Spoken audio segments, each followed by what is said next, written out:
It's a great trick to snap a screenshot of an entire page while browsing on Android. I'm the CyberGuy. Follow me at cyberguy.com where you can get my newsletter for free. Now, you may already know to take a normal screenshot while doing anything on your phone, you press the volume down and power button simultaneously. Well, your phone captures your current screen, brings up options, and after a moment, saves the image to your gallery, right? Now, how do you take a screenshot of a long web page? Here's how you do it. While in a web browser, press the volume down button and power button at the same time, and then wait for options to pop up. Pressing the arrow will scroll down on the page, and by doing so, will capture that much more of the page. Keep pressing the arrow and scrolling down to continue capturing more and more of the page, which you can see on the left side of the screen.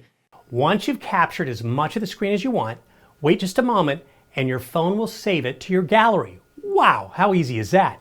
More quick tips right here at cyberguy.com. Be sure to sign up for my newsletter when you're there.